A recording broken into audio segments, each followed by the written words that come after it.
de cerámica virreinal en Boyacá, reflexiones sobre su origen, historia y valor patrimonial. Esto lo hace John Freddy Chaparro Cárdenas, quien es ganador de la convocatoria FIC 2025 y a quien llamamos al estrado.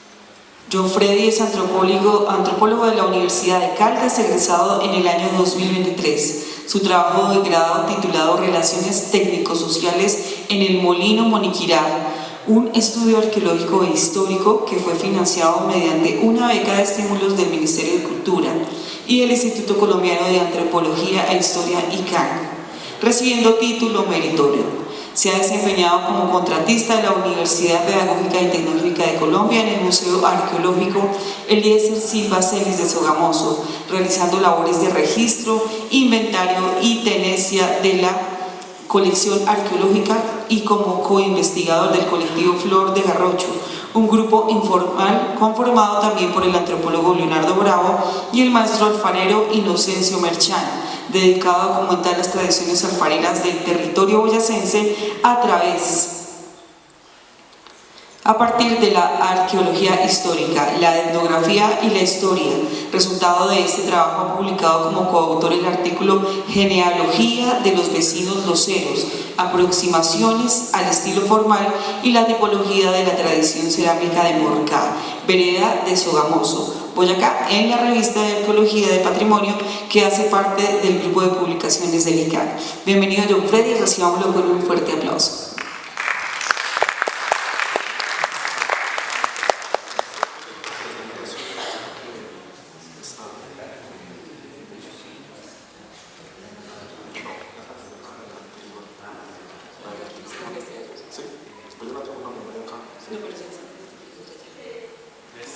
Ya está, ya.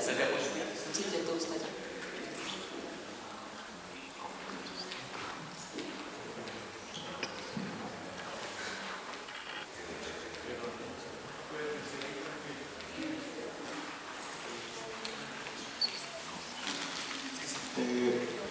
Me aparece la presentación. Bueno, mientras organizamos aquí, buenas tardes, muchas gracias por este espacio, al FIC, a los asistentes especialmente que se interesan en los temas patrimoniales. Pues este trabajo que voy a presentar, esta ponencia, hace parte de un proyecto que, como bien mencionaron al principio, estoy desarrollando con un colectivo. Este es un trabajo colectivo que yo estoy presentando también a nombre de mis compañeros Leonardo Bravo y el maestro José Inocencio Merchán, alfarero de la vereda Morcá, que es el territorio cuya tradición alfarera pues es la que vamos a conocer, vamos a escuchar en esta ponencia. Bueno, entonces, no sé qué pasó con la presentación.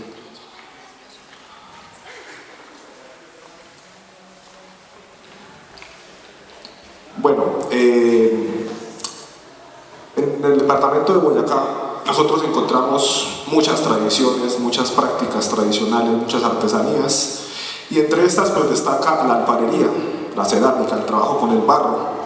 Boyacá pues es un territorio que tiene una gran diversidad en este aspecto, pero por lo general nosotros siempre escuchamos es de Ráquira, ¿no? La tradición alfarera de Ráquira, los olleros de Ráquira, y es una de las tradiciones que más se ha visibilizado en este sentido. Pero lo cierto es que aparte de Ráquira tenemos unas tradiciones alfareras también importantes en el territorio que en algunos casos pues ya están en riesgo de extinción, en riesgo de desaparición. Y precisamente el fin de esta investigación también es documentar estos saberes, estos conocimientos. Gracias. Antes de que el infortunio y la muerte de sus sabedores pues la dejen huérfana y la dejen desaparecida. Entonces, bueno, la tradición alfarera de Morcá entonces es un saber muy antiguo que se ubica en la vereda Morcá del municipio de Sogamoso. Este es un territorio ubicado hacia el oriente de Sogamoso. Es una vereda muy antigua. En la actualidad pues la principal actividad económica es la minería, más o menos desde los años 50, pero antes de esa época, tras la llegada de Seraspas del Río, pues este era un territorio eminentemente alfarero. donde sus pobladores, sus moradores se dedicaban al trabajo del barro. Entonces aquí vemos en detalle esta zona, esta franja en línea corresponde a la área alfarera dentro de la vereda. Este es un territorio con una gran riqueza en arcillas de gran calidad, el cual pues también se utiliza para la producción de ladrillo, para la producción de teja, y que aglutina pues un gran gremio alfarero que se dedica al trabajo en los chincales, que es como se le conoce también tradicionalmente esta labor de producir ladrillos. En la vereda Morcá, pues digamos que sus pobladores tradicionalmente se enfocaron más en la producción de vasijas utilitarias para el servicio doméstico, para el comedor. Entonces aquí en el mapa grande, a mano izquierda, observamos esos punticos rojos corresponden a núcleos alfareros, sitios de producción cerámica que existieron hasta hace algunas décadas y que están en este momento extintos. Entonces hay una familia que se dedicó a producir loza y que por los avatares, es decir, la muerte de los alfareros, los hijos no quisieron seguir esta labor porque vieron más productivo dedicarse al carbón, porque se fueron de Morcá, se fueron a Sogamoso, se fueron a Bogotá, pues quedaron desaparecidos. En este momento solamente se mantienen 2 maestros alfareros produciendo loza. En un momento los vamos a conocer. Bueno, este trabajo digamos que tuvo como fundamento tanto metodológico como teórico la propuesta de investigación solidaria desarrollada por el maestro Luis Guillermo Vasco. Entonces este trabajo se basa pues en el trabajo comunitario, solidario con las personas a través de la memoria oral, la revisión documental y el análisis a través del diálogo, a través de la conversación y a través del trabajo con los maestros loceros. También se utilizó como fundamento, como referente en arqueología histórica. Entonces pues ese es un tipo de trabajo arqueológico que se enfoca más que todo, digamos, en los procesos históricos tras la época del contacto, de globalización, en los cuales, pues, como vamos a observar en un momento, la cerámica de Morcá es parte de estos procesos de globalización y de imperialismo que sucedieron en América a lo largo del siglo XVI, XVII, XVIII. Entonces, bueno, esta fotografía que ilustra esta diapositiva, pues, nos muestra uno de los últimos hornos tradicionales que siguen trabajando en Morcá. Y al fondo, pues, observamos la cúpula de la iglesia de Nuestra Señora la Virgen del Agua de Morcá, que es un templo religioso muy antiguo también, que es un sitio de romería, de peregrinación y que guarda una estrecha relación con esta tradición alfarera. Bueno, esta ponencia y el trabajo que se ha venido desarrollando se ha fundamentado en estos 3 pilares, que son un pilar técnico y simbólico. Entonces nosotros nos hemos enfocado no solamente en conversar con los maestros, en conocer sus historias de vida, en revisar los archivos, en visitar los antiguos hornos, sino también en documentar la parte tecnológica de este saber alfarero, con el fin también de que no se pierda, de que no desaparezca.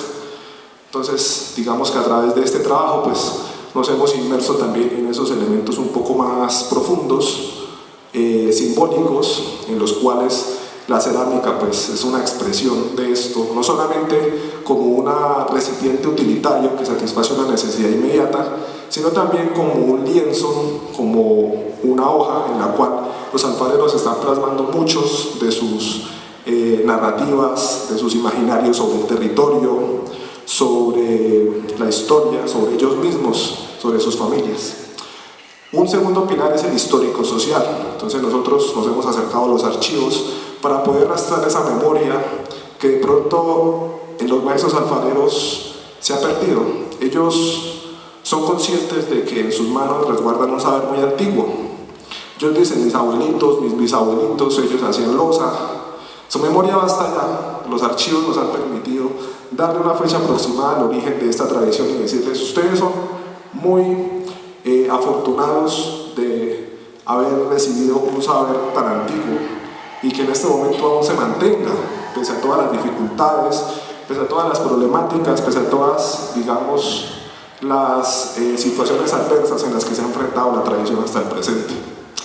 Y un tercer eje ha sido el análisis material desde el contexto local. Entonces nos hemos enfocado también en recoger esos conceptos de la vida, como diría el maestro Vasco, acerca de su trabajo, acerca de su quehacer, cuál es la concepción del territorio que tienen los alfareros, cuál es esa organización espacial que ellos manejan a partir de su experiencia, por ejemplo, los sitios donde recogen la arcilla, los sitios donde recogen los insumos necesarios para quemar la loza, las relaciones con sus vecinos, por ejemplo, cómo se maneja ese tema social a partir del diálogo con la loza, con la necesidad de ellos, necesito algo de mi vecino, entonces vamos a tranquearlo con loza, etcétera. Este tipo de elementos también los hemos venido recogiendo.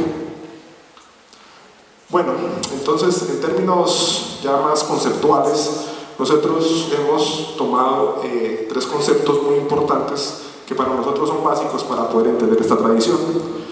Se han tomado a partir del trabajo de la arqueóloga Mónica Terli. Ella ha sido una persona que se ha dedicado en nuestro país a trabajar de manera muy exhaustiva la época histórica, la cerámica, las tradiciones de origen colonial. Y dentro de este concepto de tradición, que ha sido muy retomado, digamos, de diferentes enfoques, nosotros queremos centrarnos en esto. A partir de un conjunto de ideas, un conjunto de nociones, de conocimientos, de saberes que las comunidades interiorizan, es decir, asimilan como parte de su mundo, como parte de su relación con los demás, y que se expresan a través de prácticas, a través de elementos técnicos, como en este caso es la cerámica. Este es el tipo de definición de tradición que queremos nosotros usar para ese trabajo. De este concepto de tradición se derivan otras dos nociones, que es el concepto o la noción de estilo y la noción de tipo. Estos son elementos un poco más teóricos, arqueológicos, que nos ayudan a nosotros a poder explicar y a poder estudiar la cerámica, en este caso particular. Entonces, pues estilo formal, desde la perspectiva de Mónica Terrier, pues nos habla a las formas, a la parte, digamos, geométrica de la pieza como tal.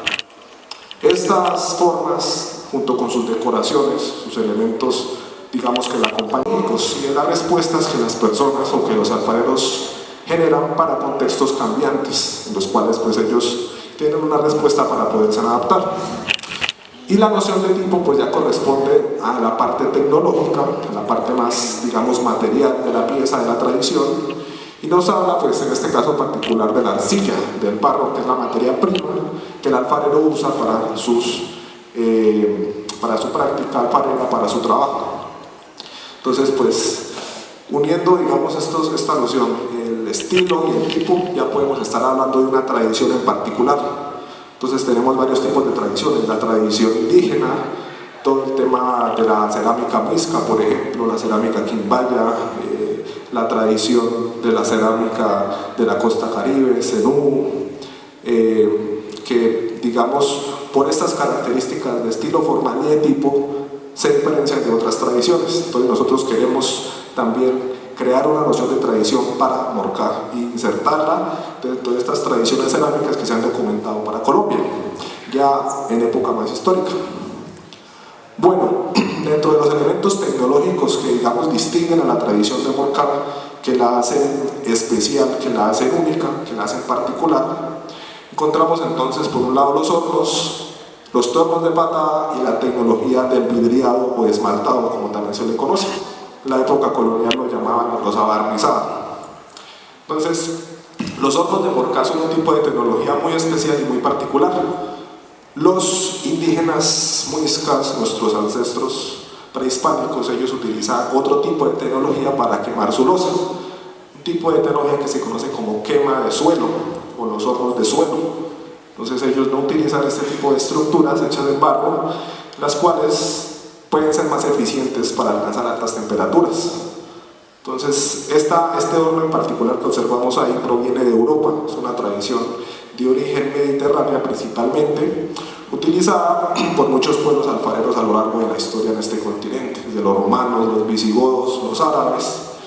Y encontramos este horno siglos después de la historia de estos pueblos, de estas civilizaciones acá, en los Andes orientales de Colombia.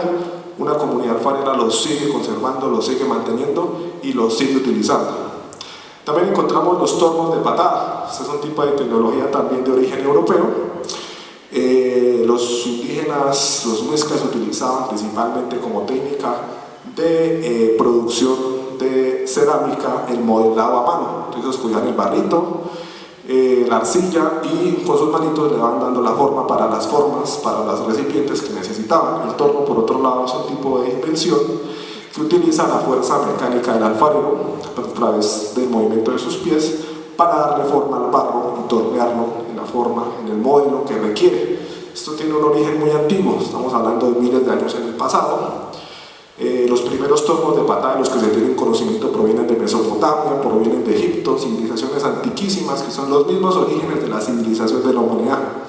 Y volvemos nuevamente, encontramos este instrumento, encontramos esta herramienta aquí en las montañas de los Andes de Colombia, en la vereda Morcá, siendo utilizado por esos maestros alfareros.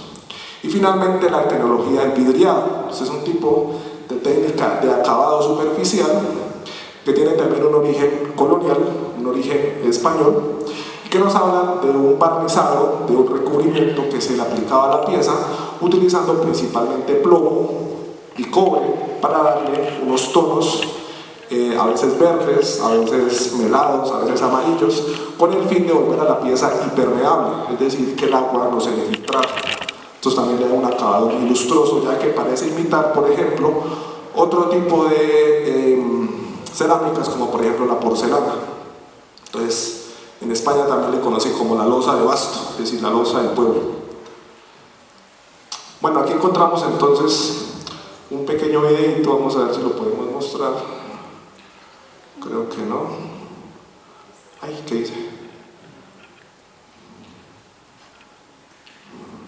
Bueno, entonces aquí estamos viendo la tecnología de los hornos. Estas son las vasijas, los recipientes dentro del horno, sometidos a altas temperaturas. Estamos hablando de más o menos 1100 grados de temperatura, 1200, que son los necesarios por un lado para poder cocer estas piezas y esta arcilla en particular que requiere altas temperaturas, y por el otro lado para poder fundir el plomo y que este se vitrifique para darle esa característica de esmaltado, de vidriado, que es lo que distingue y lo que hace particular a esta tradición también con relación a otras tradiciones locales como la de Ráquira, que no aplica esa tecnología.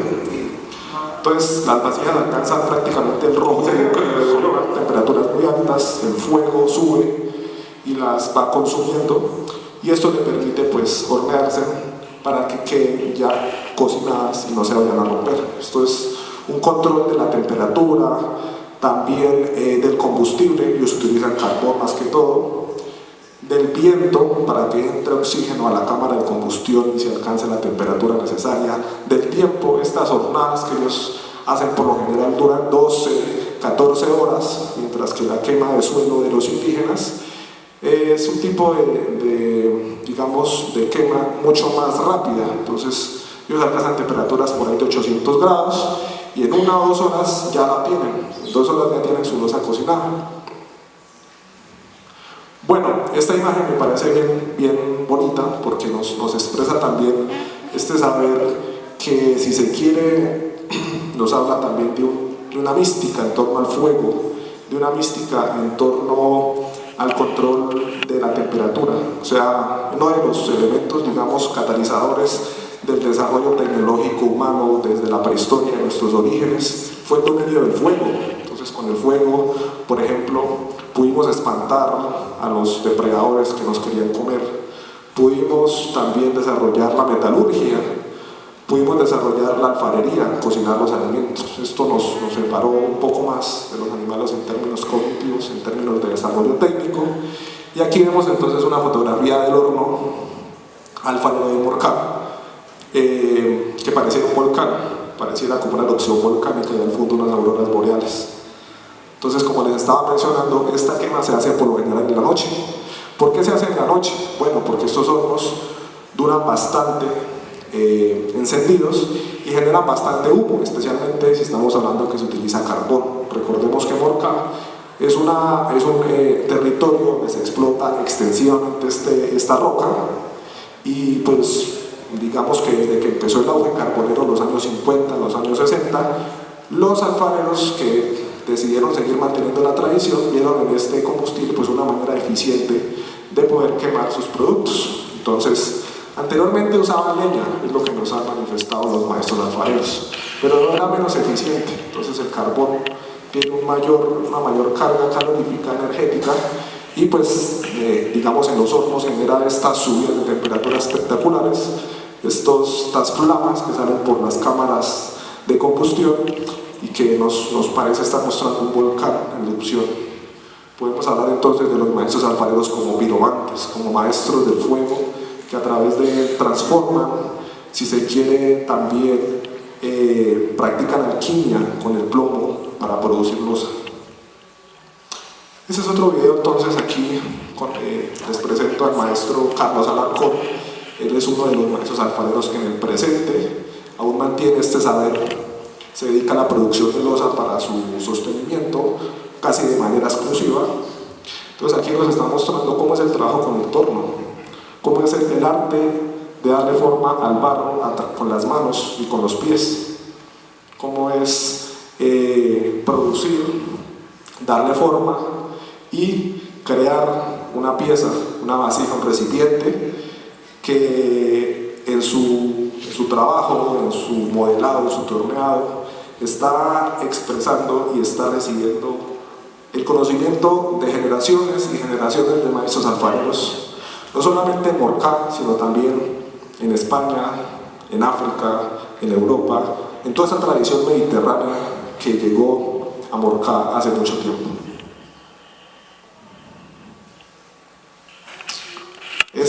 Uno lo ve sencillo, ¿no? En un momento él saca un pocillo, saca una taza, saca una olla, pero él empezó a practicar desde que era niño.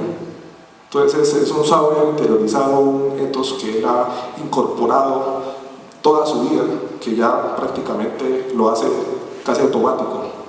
Es un mago, si se quiere decir, del barro.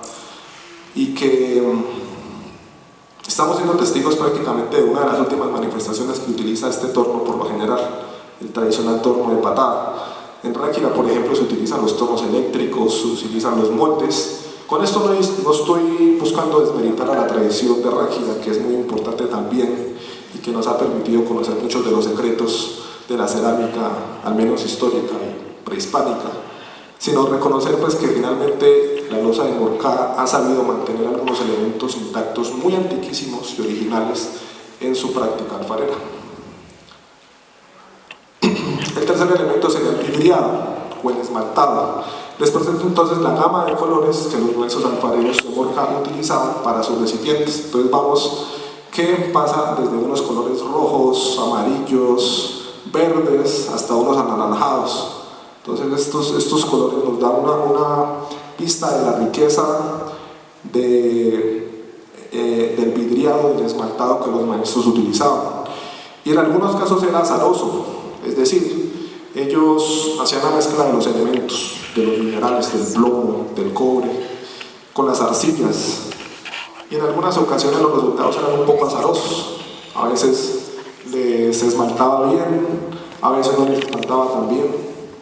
Entonces era parte precisamente de lo digamos, de lo aleatorio, de lo espontáneo que era el producto final.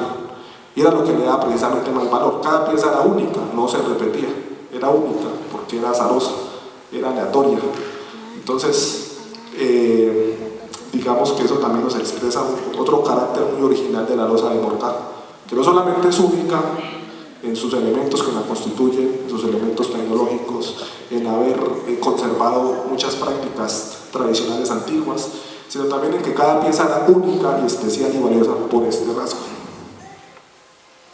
Bueno, la tradición de Morcá entonces la podemos definir, retomando estos elementos teóricos, como una tradición moderna que conserva elementos tecnológicos de origen europeo mediterráneo principalmente. Entonces vamos a observar en un momento cómo estas vasijas nos pueden recordar, por ejemplo, las vasijas griegas, a las crateras griegas, cómo nos pueden recordar a la cerámica italiana que se importaron acá a nuestro país por esa época. Entonces una primera parte que la compone pues es la tradición prehispánica. Entonces aquí observamos una foto a mano derecha. Entonces dos tacitas, Una taza es de la tradición del complejo Guane-Muisca, acá en el altiplano cundiboyacense, y la otra es una taza de Morcá. Entonces vemos los notables parecidos, ¿no? Las formas, la base, la quilla, el borde, entonces son características que nos hablan también de unos elementos formales que se transmitieron a esta tradición, y es que pues finalmente, aunque es cierto que esta es una tradición de origen europeo, mezcló y asimiló y adquirió elementos muiscas, que vamos a observar de manera muy sutil. Entonces se compone también de una tradición europea mediterránea. Entonces aquí vemos en estos dibujitos, en esta fotografía, unos modelos, unos fragmentos de un tipo de loza que se conoce como mudéjar en España, que se fabricaba, se manufacturaba a finales del medioevo en España, principalmente en las regiones de Valencia, de Aragón, de Andalucía, y que guarda unas similitudes y unos parecidos muy notables con la tradición de Morcá. Entonces las tacitas, los platos, el color melado, el esmaltado verde que aplican cuando nosotros estábamos analizando estas vasijas con los maestros alfareros nos manifestaban, esas son las mismas, esas son las que llevan, como decía. Entonces es notable estos parecidos. Este componente mediterráneo, si quiere también árabe, que llegó a ese territorio y se ha mantenido, mientras en España muchas de estas tradiciones fueron desapareciendo con el paso de los años, por una razón, por otra, porque fueron reemplazadas, porque fueron desplazadas, porque sencillamente se extinguieron. Aquí todavía mantenemos este saber muchos siglos después.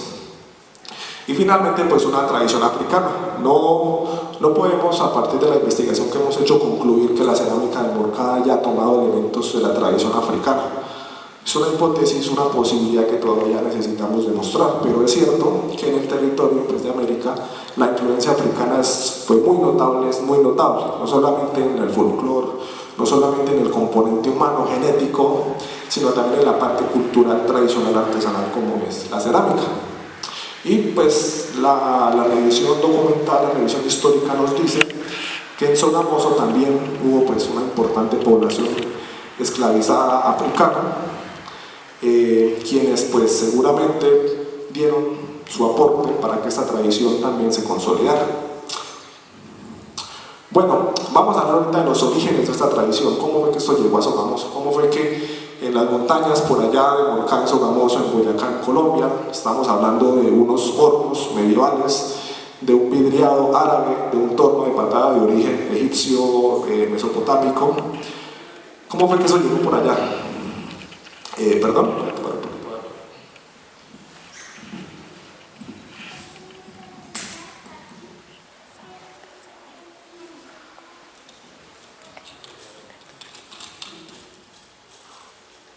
Bueno, esta historia empieza por allá a mediados del siglo XVIII.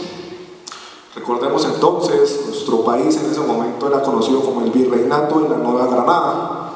Había un gobierno en Santa Fe, en la Real Audiencia, el virrey, los oidores que se encargaban de administrar este territorio en nombre del rey de España. Por esta época, pues más o menos 1750, 1760, estaba en el trono español el ilustrado Carlos III, entonces de la dinastía de los Borbones. Ya los Austrias habían pasado hace mucho tiempo de moda, y pues él tenía el interés entonces de mejorar el recaudo tributario en las colonias de ultramar, especialmente en América Española. Entonces una de las medidas que se tomó, pues por ejemplo, aumentar los impuestos, grabar el ron, grabar lo que era la hoja de tabaco, que posteriormente generó pues el movimiento comunero, que fue un antecedente de la independencia. Y otro de los proyectos, digamos, que él impulsó y que ordenó a sus virreyes impulsar fue la creación de fábricas de salitre. ¿Qué es el salitre?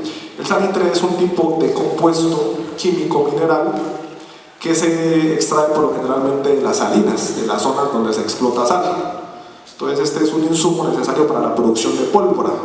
La pólvora era necesaria para las armas, para los cañones españoles, para la milicia. Entonces, en este momento España estaba atravesando por una situación delicada, estaba en guerra, estaba en enfrentamiento con Inglaterra.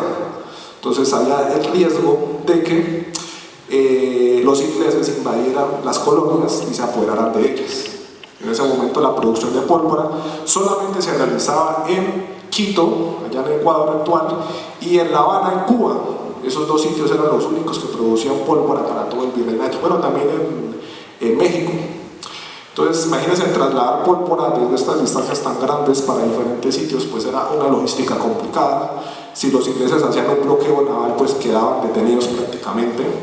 Entonces dijeron, pues vamos a producir pólvora nosotros mismos. Entonces, a partir de estudios geológicos que se hicieron en la zona para encontrar los mejores lugares con los mejores minerales, descubrieron que Sogamoso era un lugar idóneo por la presencia de salitre, por la presencia de plomo, por la presencia de cobre, minerales necesarios para esta empresa. No solamente fue en Sogamoso, también fue en Bogotá, fue en Tunja, en Firavitoa y pues en Sogamoso. Entonces esta fábrica empieza a funcionar por allá en 1760 más o menos, por iniciativa e impulso del virrey Pedro Mesía de la Cerda, que fue uno de los gobernantes de la época. Entonces esta fábrica empieza a funcionar por estos años.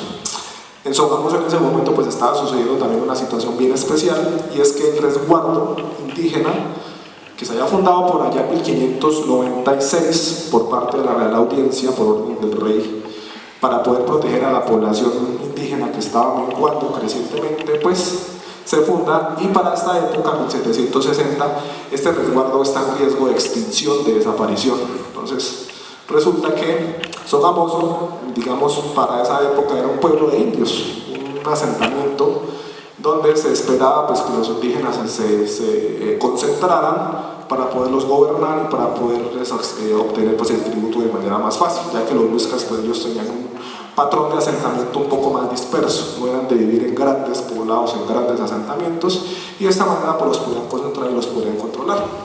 Entonces pues Sogamoso en ese momento recibe no solamente los indígenas que viven en esta reducción, sino también reciben migrantes. Entonces venía gente, por ejemplo, de Bogotá, migrantes que se querían establecer para empezar una nueva vida y que encontraban en esta zona pues aislada en ese momento del virreinato una posibilidad para empezar una nueva vida.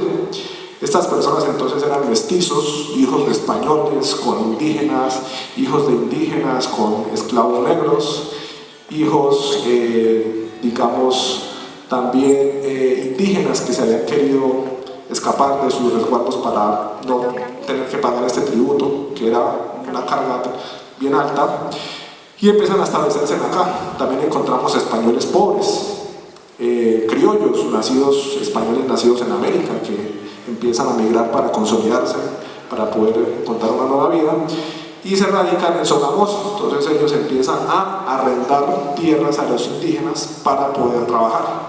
Entonces construyen molinos, construyen alfares, construyen también talleres, se dedican a la artesanía, y el propósito de ellos pues, es empezar a establecerse acá para poder crear un poblado, una parroquia para ellos.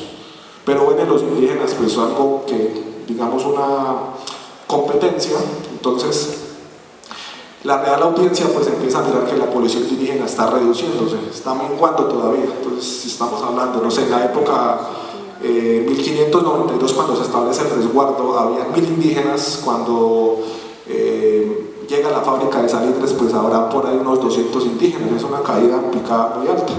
Y no es porque los indígenas hayan dejado de reproducirse, porque se estén muriendo, es porque sencillamente ellos buscan escapar del tributo. Entonces se salen del resguardo, se establecen en las ciudades españolas, en las villas españolas, y eso hace pues, que la población del resguardo vaya reduciéndose y el tributo disminuya, y que el recaudo por parte de Hacienda del Imperio Español pues, se reduzca también. Entonces recordemos que en ese momento pues, están interesados en recaudar más recursos, poder hacer más eficiente la explotación de las colonias. Entonces dicen, pues bueno, estos resguardos no nos están produciendo, hay menos indios que paguen los tributos, vamos a rematarlos y vamos a vendérselos a los vecinos, que eso sí trabajan, eso sí producen. Entonces es una pugna de poder entre las élites, digamos en Santa Fe, que vieron la posibilidad de, a través de la venta de estas tierras, obtener unos recursos, y también entre los indígenas, pues que ellos querían conservar de todas maneras sus tierras comunales. Bueno, este tire de afloje y se mantuvo durante el siglo XVIII. Entonces, pues, esta población de vecinos era alta. Estamos hablando de miles de personas que en ese momento vivían en el resguardo, pero que no eran dueñas de esas tierras, los podían echar. A pesar de que ellos llevaran muchos años trabajando ahí, que hubieran arrendado tierras a los indios hacía décadas, de sus padres, de sus abuelos, pues ellos no eran los titulares de estas tierras, entonces eso los ponía en riesgo de que los expulsaran. Entonces, pues, la fábrica de salitres llega en este contexto. Entonces, una de las medidas que se utilizó para poder hacer rentable esta fábrica, era costoso implementarla, pues fue traer maestros alfareros de España para que empezaran a producirlos aquí.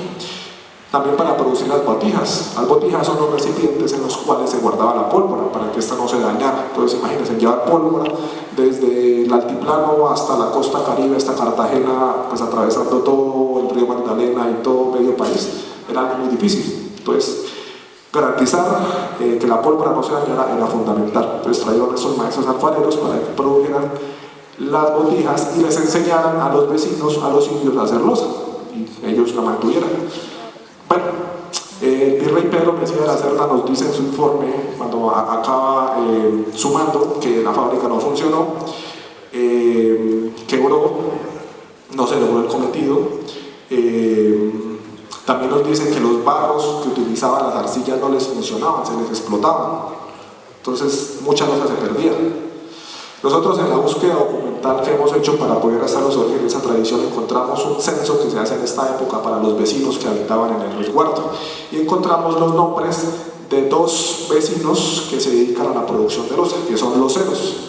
Estos loceros seguramente trabajaron en la fábrica de salitres. No sabemos si eran españoles que llegaron, si eran criollos, si eran mestizos. El caso es que están nombrados en ese censo y pues nos habla entonces de ese es el momento entonces en el que se empieza a producir loza. En algún momento de estos años esta tradición migró hacia la vereda Morcá, desde la zona urbana, digamos, se estableció allá y empieza la historia de esa tradición. Entonces por allá en 1850, ya en el marco de la comisión coreográfica, nos dicen que en Sogamoso se hace loza vidriada y le gusta mucho a la gente. Posteriormente el escritor sogamoseño Temístocles Abella nos dice: ya por allá en Sogamoso están haciendo loza y se llama loza de Morcá y es muy solicitada y es muy popular. En 1930 los informes de la Contraloría nos dicen que en el tren que en ese momento está funcionando desde Sogamoso hasta Bogotá se trasladan mensualmente más de 200 toneladas de cerámica. Seguramente una parte de esta cerámica corresponde a los otros núcleos alfareros, como Ráquira, como Chiquinquirá, pero una parte importante también correspondía a Morcá. Entonces nosotros, haciendo más o menos un cálculo, una aproximación de la cantidad de talleres que pudieran haber existido para dar abasto a esta cantidad de loza, pues conjeturamos que más o menos tienen que haber habido 200 familias alfareras trabajando todos los meses para sacar esta cantidad de cerámica para llevarla por el tren y venderla en Bogotá. Bueno, ahí llegamos al presente entonces. En los años 50 llega a Cerezpas del Río para producir acero, para producir hierro, necesita carbón, el coque para fundir estos minerales. Y Morcá pues tiene unas vetas de barro muy grandes, de carbón. Entonces los maestros alfareros migran a esta explotación minera que es mucho más rentable, con menos tiempo. Recordemos pues que ellos tenían que estarse 12, 14 horas para poder sacar su jornada. En cambio, en un día de trabajo se sacaba 1 tonelada de carbón, la vendían y con eso tenían la plata de ellos. Haciendo estas labores, accidentes de minas, muchos definitivamente abandonan la alfarería. El maestro Pablo Solano, en un trabajo que él hace por Artesanías de Colombia, por encargo de Artesanías de Colombia, nos dice: en los años 60 la tradición de Morcá está en franco declive, no quedan sino 10 familias produciendo loza. En los años 90 Artesanías de Colombia vuelve con el maestro Fajardo y nos dice: no quedan sino 5 familias en los 90. Ahorita estamos en el año 2025, y encontramos solamente estos maestros alfareros. Entonces aquí el que está al pie de la boca del horno es el maestro Carlos Alarcón, la señora es la maestra Lucinda Hurtado, el señor con el perrito es el maestro Víctor Alarcón, el que está ahí acompañándolo a él es el maestro Inocencio Merchán y don Pascual Oruz. Ellos son los maestros alfareros que en este momento aún mantienen la tradición y aún trabajan. Bueno, entonces, esas son algunas de las vasijas que se utilizan allá, que se fabrican. Encontramos entonces las tazas, que se utiliza para consumir sopita, que se utiliza para también el consumo de alimentos, para el chocolate. Encontramos los platos para el seco, encontramos los platones donde guardan agua, donde guardan el ollejo, el desperdicio doméstico, son esmaltados también. Encontramos las materas decorativas para las plantas. Encontramos las ollas que ellos utilizan, por ejemplo, para guardar la sal, para guardar los granos, para conservar agua. Entonces, observemos estas ollas, son mediterráneas, parecieran griegas, de verdad que parecen griegas, pareciera que estuviéramos viendo unas producciones de la Grecia clásica. Y pues finalmente este era el mercado de Morcá. Hasta hace más o menos unos 20 años habían todavía bastantes maestros loceros vendiendo. Esta era la dinámica, ellos hacían su loza, la dejaban para vender, la gente le llegaban los días de romería, recordemos que ya está el sitio de culto de la Virgen de Morcá, y pues ellos aprovechaban esta romería para vender su loza. Entonces, bueno, pues podemos concluir que esta es una tradición que ha sabido adaptarse al cambio de los tiempos, se ha logrado mantener hasta el presente, pero está en riesgo de desaparición. También reconocer pues finalmente que los alfareros de hoy, pues ellos necesitan ese reconocimiento, ese apoyo patrimonial como tradición. Nosotros hablemos también de Morcá para visibilizarnos y poder obtener recursos para que ellos, los niños de Morcá, vuelvan a aprender nuevamente y estos talleres sigan funcionando. Bueno, aquí quiero cerrar con esta cita del profesor Eliezer Silva Celis, que nos dice, hablando de los indígenas, pero también podemos hablar de los alfareros de Morcá como los indígenas de ahora. Ellos son descendencia de esos indígenas del resguardo que perdieron sus tierras. En la arcilla cocida encontraron nuestros indígenas y campesinos, ya lo estoy parafraseando, el medio más apropiado para exteriorizar su alma en forma espontánea, completa y admirable. Y bueno, de pronto si alguien quiere conocer un poquito más del artículo y del trabajo que publicamos, ahí lo pueden encontrar en este QR. Se llama Genealogía de los Vecinos Loceros, está en la revista Arqueología y Patrimonio. Y bueno, aquí agradecimientos a la comunidad alfarera, los maestros, pues el colectivo del que hago parte, el FIC por darme esta oportunidad y la revista ELICAR pues por publicar este trabajo. Muchas gracias.